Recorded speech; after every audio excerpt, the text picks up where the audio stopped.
We were getting a new sink. I thought, God, that's Maya Deren's sink. Somebody who is a fan of Maya Deren or some film group would love this. So I sent an email to the Anthology Film Archive. I was given this bathroom sink. The original bathroom sink was going to get tossed, but then they thought, since this was Maya Deren's, maybe somebody out there in the film world, somebody that takes care of Maya Deren's, legacy would be interested in this. Cameras do not make films. Filmmakers make films. Improve your films not by adding more equipment and personnel, but by using what you have to its fullest capacity. The most important part of your equipment is yourself, your mobile body, your imaginative mind, and your freedom to use both. My house on North Kings Road, Los Angeles. Los Angeles. I've always felt that this was very much an artist's home.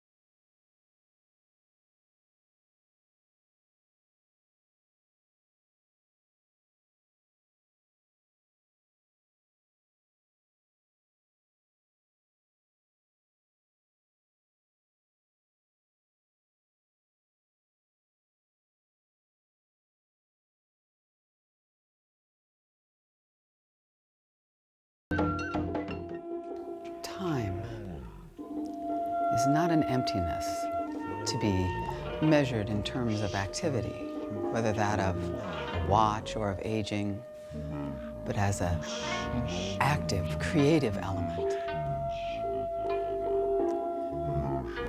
The development of a distinctive film form consists in the manipulations made possible by the fact that it is both a space art and a time art. I think of her very much actually going up the stairs more than anywhere else. A lot of it is filmed on the stairs with her moving and swaying on there, that one does, especially as the stairs don't go at a right angle. You feel that you're almost about to walk into the wall. That kind of sensation I think one gets from having watched the film.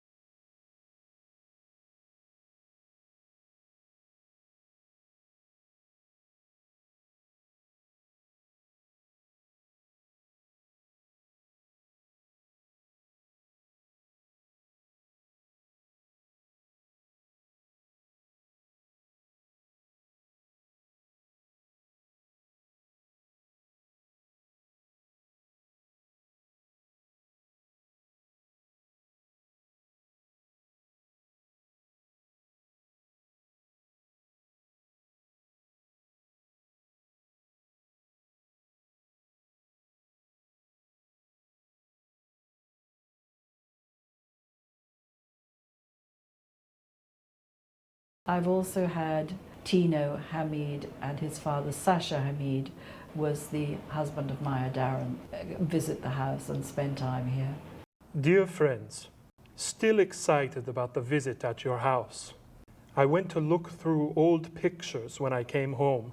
I took this one, which I found at the time that Maya and I were shooting Meshes. Yours, Sasha Hamid.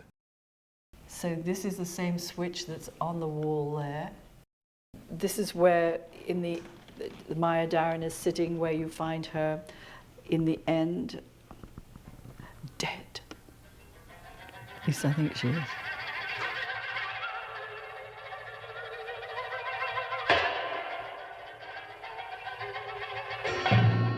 You need to be at this kind of level to see the one palm tree left. because they were trying to gentrify this place to do it up and sell it and make a huge profit, that they wanted to take out the palm tree so they'd all be these green pepper trees. But Brian got really angry and told them that they absolutely couldn't take it out because it was actually the only thing that was left from the Maya Deren period, and that this was original.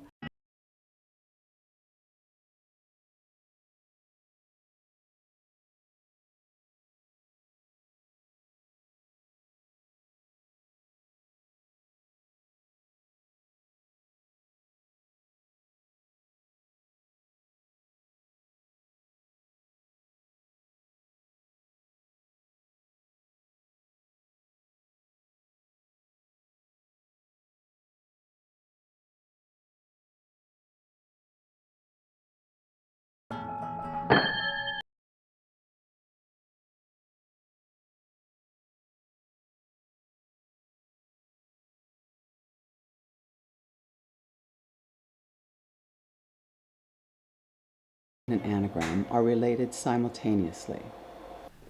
Consequently, within In it, an anagram, nothing is first all of and the nothing is elements last, nothing is are related future, simultaneously. and Nothing is past and consequently, within it, nothing's nothing old, is nothing's first and new. nothing All is of the last, elements nothing is are future, related and nothing is simultaneously. past.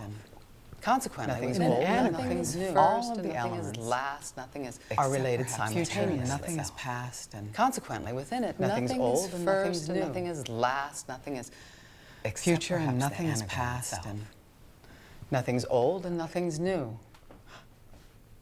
Except perhaps the anagram itself. This is the bathroom that goes with this room, and here we have the sink from 1923, which would have been the sink here when Maya Deren was living here.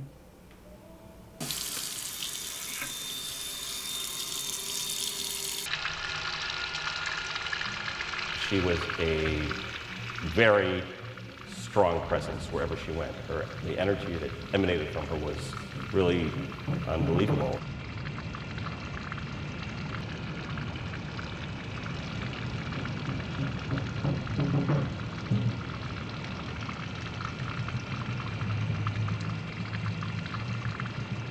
Once she started dancing, she kind of started taking over the room.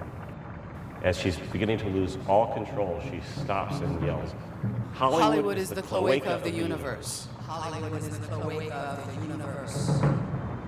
In zoological anatomy, a cloaca is the posterior opening that serves as the only such opening for the intestinal, reproductive, and urinary tracts of certain animal species. The cloaca of the universe.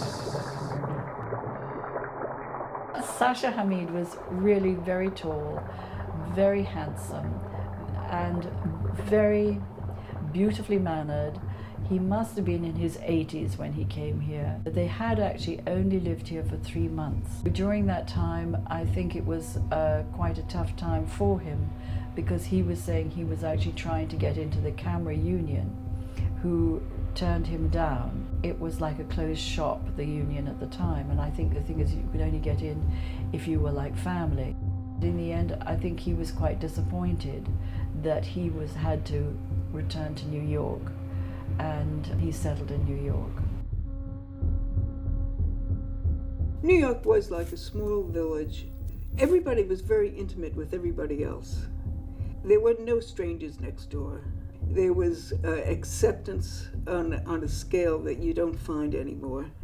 In her apartment on Morton Street, every musician, every painter, every innovator, all of us that was searching to say something important.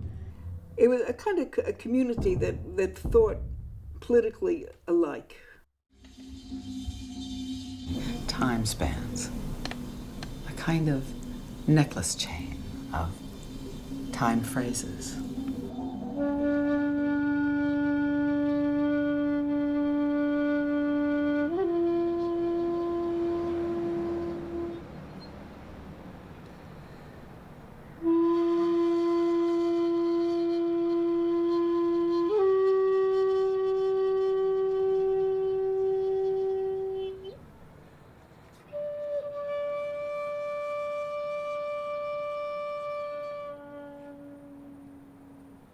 there's a door there leading to something.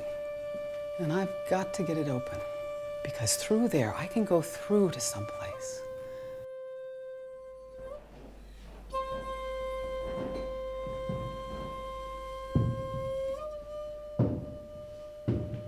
My brother and I moved into this house in our 20s, 1958. Little did we know that above us was this crazy lady called Maya Deren. One night, they had a party here, and with African drums going from sunset to sunrise.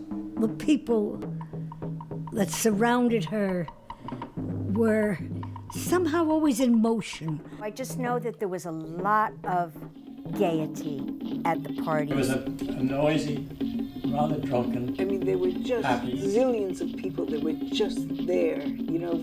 I always think of her evenings as moving. Greenwich Village party. Bathing in her presence. I mean, it was just, the whole place was just filled with people. Wine or rum. And it was loud. Oh, yes. I got introduced to Haitian Voodoo dances. Big Courvoisier called Babancourt Bare rum. feet. African drums. And the whirling Things around. got fairly wild. And the drums would keep going. It was just this melange of impressions.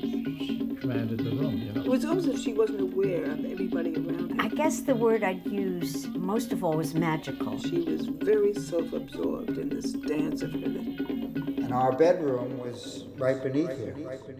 We were two kids from Florida in our 20s. I wasn't ready for this madness.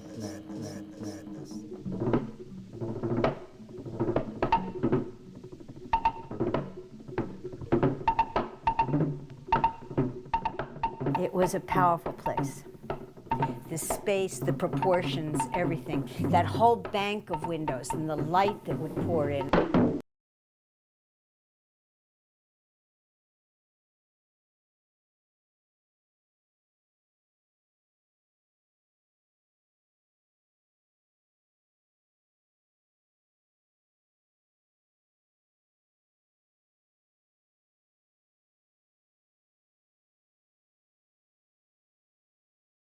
Through here into that closet, and those doors and all that woodwork, that's still the same as it was then. What film was that? Private Life of a Cat.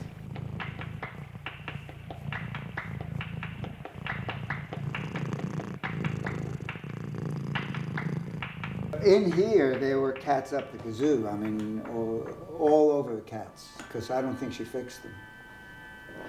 So they just would multiply. She used to dump the cat litter right down the toilet and flush it down.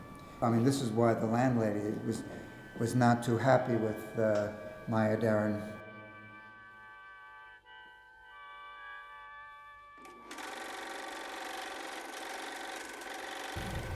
She did all her film editing, her own film editing, in that apartment. I'm not sure if it was in the bathroom or the kitchen. And there was a sink and a moviola. She said, "Here, come on, Joey, sit down next to me. Here, we don't need this." And she took a pair of scissors and cut the film. My heart jumped, you know. I thought, "Oh my God, this is how they do it." Well, the living space was the way everything was for Maya. Her life and her art were merged. And when you needed a living space, it was your normal space. And the living room where the films were projected, there must have been curtains that came over the big windows.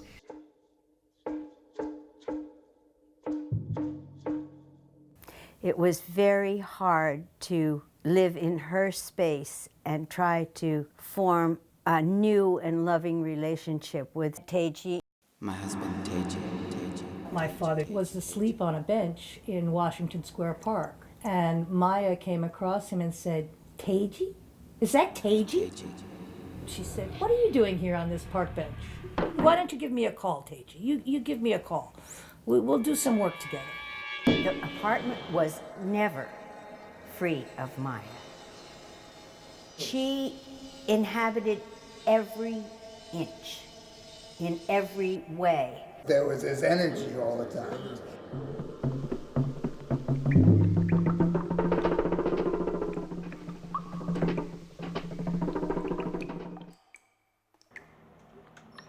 There's a little room off the living room, and I used to call that little room the sewing room, because she had a great collection of fabrics and a sewing machine, and I loved to sew, so I had things made of Maya fabric for years. I have Maya's sewing machine. Yeah, That yeah. Premier, yeah. Yeah, the blue one. The blue one. Yeah. Indeed. There was wallpaper on here, though. Some type of flowery stuff, but that's been painted over since.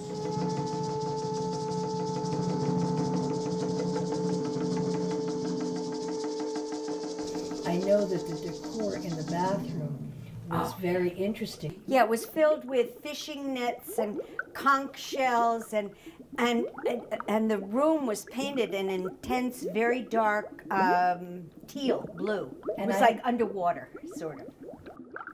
This was her bathtub. Maya took a bubble bath and soaked at least half an hour every day in the tub.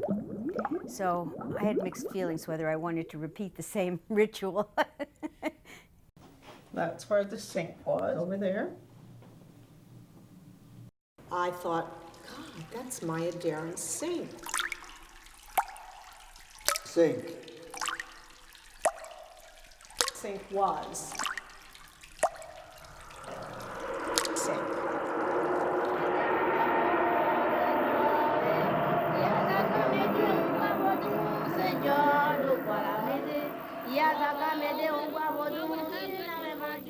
As Maya was doing tremendous innovation in film, Teiji Ito, my daddy, was a pioneer in music. Maya took him to Haiti. Maya was initiated as a priestess in Haiti. The difficulty of being accepted into the community for the voodoo, it took a very long time.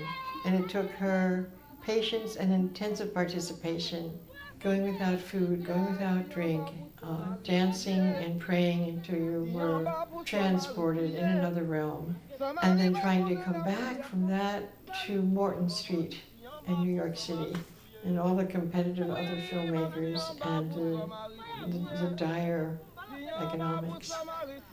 She's bringing back all this original footage from Haiti, which she cannot afford to print or develop. And one night, after much unhappiness and uncertainty, she decides to screen it for us, to put the original in the projector. And we see this remarkable, historic work. November and December are the best ceremonial months of the year in Haiti. One thing about the Morton Street is the ceilings were like 12, 14 feet high, and there would be shelves going all the way up, so there could be a lot of storage of things. Is that it was a relatively small space, that it was crowded. It was a place filled with artifacts. Odd things. They weren't odd, they were wonderful.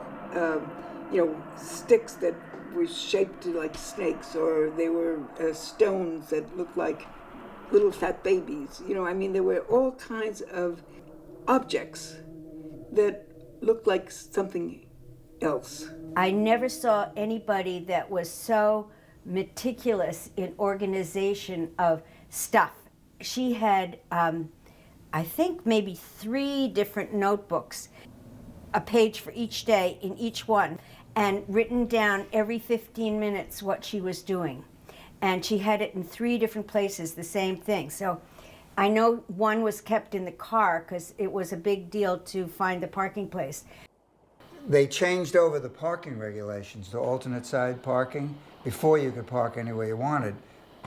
She battled New York City about it, and she would sit in her car that had leopard skin seat covers.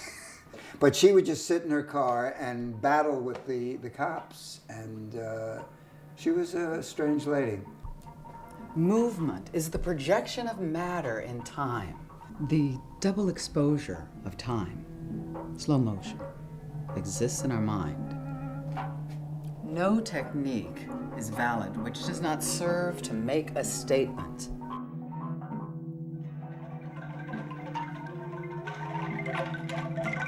The whole physical presence was a very passionate presence. She was a passionate woman. Maya was small, she was petite and beautifully proportioned, just very perfect. She's vengeful. She's fierce, she's sexy. I mean, her love must have been intense, her hate must have been intense, her whole presence was intense. Now, of course, her passion sometimes carried her away. She was like a wild thing. She was angry, she was bossy, she was commanding, she was intolerable. But then a lot of people who, forgive me, make movies are that way, have to be that way. Maya probably was the smartest woman in the world. She was horrifying, scarily intelligent.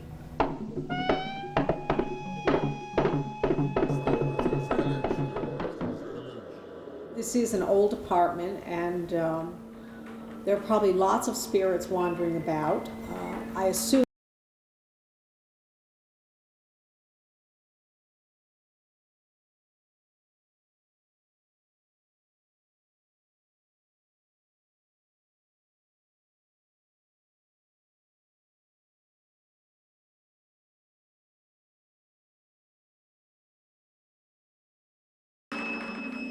It couldn't just be that she was brilliant. And she wrote for The Voice, very intelligent, angry pieces. She said, she wrote, "In my house I hear voices all over," which had a double meaning, the village voice and all the other voices that exist for her and us and so on. It was, you know, her poetry.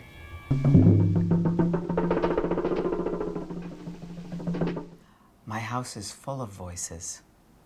I come upon them everywhere. My house is full of voices. I come upon them everywhere. In the crevice near the desk, arranged in an orderly 2-month succession in a magazine rack, piled in a stack at a dining table, fallen between the bed and the night table. They have become untidy and even ugly, yet I can neither file nor throw them away, but must continue to leave them out on top, accessible. Who's the guy who's saving her life? There's several men. James Merrill. James and Merrill ran a foundation that funded the work of many other writers and artists, including Maya Deren. In the meantime, I saw that Amos Vogel was really fighting for her films. So many of the other artists and the male culture around her would marginalize her. Her movies are Freudian-toned, lesbianish, freezing, arty, eclectic, conventional, and safe. None of the films is homosexual, unless in his anxiety, Mr. Farber understands homosexuality whenever two members of the same sex appear on the screen at the same time. The films are solemnly, arrogantly, distressingly pretentious and haughty. I cannot feel that there is anything really original about them. James Agee, The Nation, March 2nd, 1946. Letter to the Nation, March 3rd, 1946. The individual is related to the whole of time and space.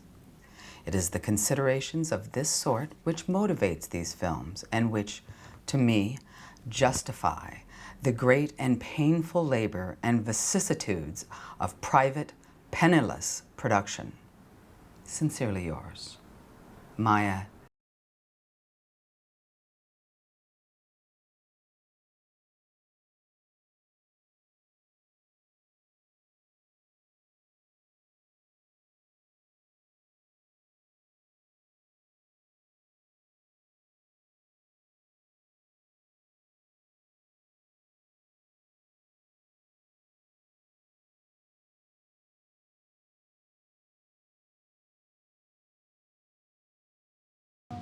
The most important part of your equipment is yourself. Your mobile body and your imaginative mind, and your freedom to use both. Make sure you use them. The fact that she is both The subject of so many of her films and the creator of it, that's that unique position. That's going to change the conversation of woman's creative authority.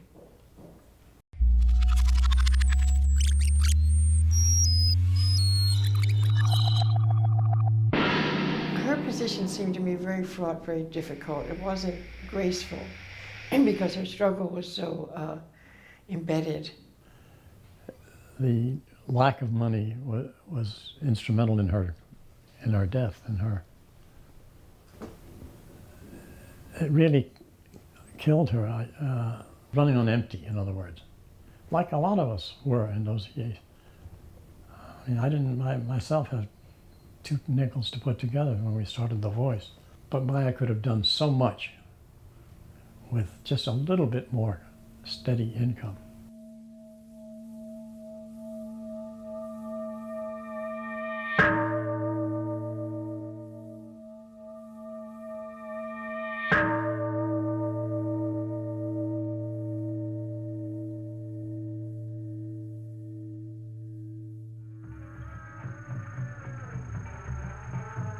Teji did talk about Maya going to Dr. Jacobson, but I was also aware of it because it would be mentioned often in each of the 3 notebooks that she was going to see him.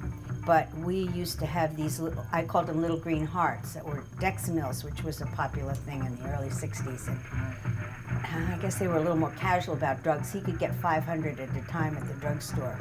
Very addictive, and it can be very attractive, you know. In a kind of grotesque way, somebody said she just got so excited she exploded her brain.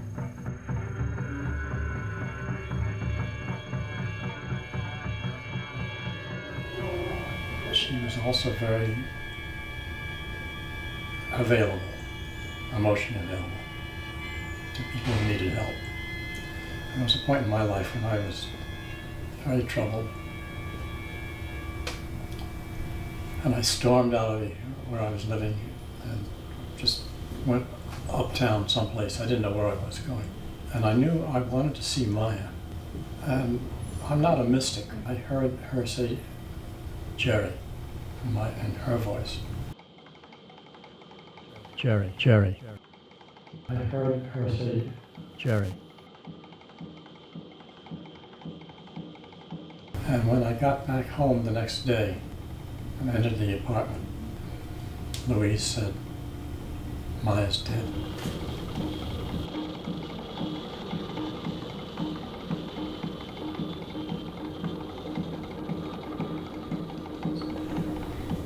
When dead people die, it is sad, but not a tragedy.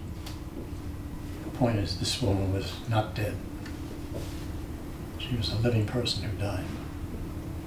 60 years later, almost 60 years later, she's very much alive, as we all know from watching Meshes of the Afternoon. I only remember her as being like a strong wind that blew away everything that was superfluous.